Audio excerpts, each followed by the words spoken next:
সবাই কেমন আছেন? নিয়ে এলাম ছোট্ট আরেকটি ব্লগ। সেদিন চলে গিয়েছিলাম উল্টো রথযাত্রায়।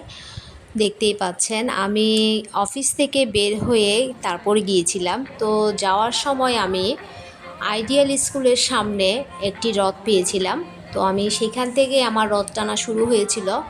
তো প্রথমত আমি রথটা ভালো করে দেখেছিলাম, তারপরেও সেই সাথে আমি চললাম। আর তারপরে কিন্তু আমি রথটা টেনেছিলাম। এরপরে রথটা টানার পর কিছুক্ষণ আমি ছিলাম ওখানে, তারপর আমি চলে গিয়েছিলাম জামাল খানের মোড়ে। তো ওখানেই অনেক রথ আসে। তো আমি ছোট রথগুলোই বেশিরভাগ পেয়েছিলাম, বড় রথগুলো নাকি বৃষ্টির কারণে চলে গিয়েছিলো। এই তো দেখতে পাচ্ছেন আরেকটি রথ। তো এই রথটা অনেক কিউট ছিল, আর বিশেষ করে জগন্নাথ দেব, বলরাম, সুভদ্রা। তো ওখানে আমাদেরকে মিষ্টি প্রসাদ দিয়েছিল, আর দেখতে পাচ্ছেন আমরা ওখানে দক্ষিণা দিচ্ছিলাম। আর উল্টো রথযাত্রাটা হচ্ছে এই জগন্নাথ দেব, বলরাম, সুভদ্রা যে মাসির বাড়িতে বেড়াতে গিয়েছিল সেখান থেকে তাদের ঘরে ফেরার পালা।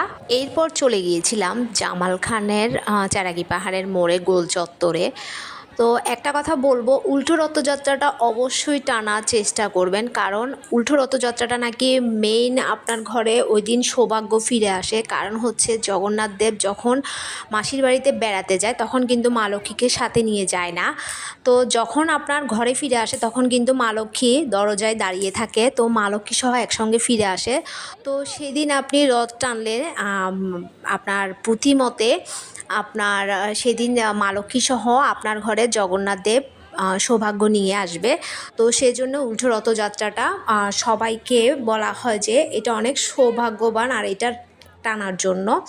তো এই যে এখানে অনেক রথ ছিল, আমি অনেক মানুষ কিন্তু ছিল এখানে। আর আমি যখন চারাগি পাহাড়ের মোড়ে যখন আমি রথ টেনেছিলাম, তো ওখানেও আমি খিচুড়ি প্রসাদের একটি প্যাকেট পেয়েছিলাম, আর কলা প্রসাদও পেয়েছিলাম। তো আমি টোটালি 5টা রথেই টেনেছিলাম। আর হচ্ছে অনেকক্ষণ ছিলাম, বিশেষ করে আমি ছিলাম আপনার প্রবর্তক ইস্কন মন্দিরের রথটা টানার জন্য। কিন্তু আমার আসলে সেই সৌভাগ্যটা হয়নি, কারণ এর অনেক আগেই নাকি প্রবর্তকের রথটা চলে গিয়েছিল। তো অফিস থেকে আসলে ইটস টু লেট করে বের হয়েছিলাম, যার জন্য আর নাকি বৃষ্টি পড়ছিল, সেজন্য রথটা অনেক তাড়াতাড়ি চলে গিয়েছিল। তো যে কয়েকটা রথ পেয়েছিলাম তাই আমি টেনেছিলাম। তো আমি টোটাল 5টা রথ টানার পরেই কিন্তু ঘরে চলে গিয়েছিলাম, কারণ হচ্ছে আমার ছেলের পরদিন পরীক্ষা ছিল। তো আমি কোনো বছরে উল্টো রথযাত্রাটা টানতে পারি নাই। আমি তো এবছর আমি চেষ্টা করেছিলাম যাতে জগন্নাথ দেব, সুভদ্রা আর বলরামের এই উল্টো রথযাত্রাটা আমি তাদের সাথে থাকার, আর আমি রথটা টানবো যাতে ঠাকুরের চরণে আমি একটু ঠাঁই পাই। আর কি বলবো, এই যে দেখতেই পাচ্ছেন আপনার রথ আসছিল। তো সবাই দক্ষিণা দিচ্ছিল আর দাঁড়িয়েছিল যে রথটা টানার জন্য।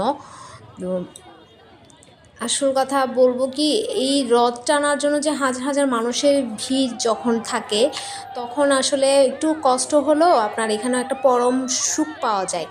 তো এই জন্যেই বলবো যে হ্যাঁ, আমাদের ধর্মীয় অনুষ্ঠানগুলো সবগুলোতেই কিন্তু আমাদের সবাইকে একসাথে সাথে থাকা উচিত, যার জন্য আমাদের সবগুলো ধর্মীয় অনুষ্ঠানগুলোই অনেক সুন্দর হয়ে ওঠে। তো আজকের ভিডিওটা এখানেই শেষ করছি। সবাই ভালো থাকবেন, সুস্থ থাকবেন। জয় জগন্নাথ, জয় বলরাম, জয় সুভদ্রা।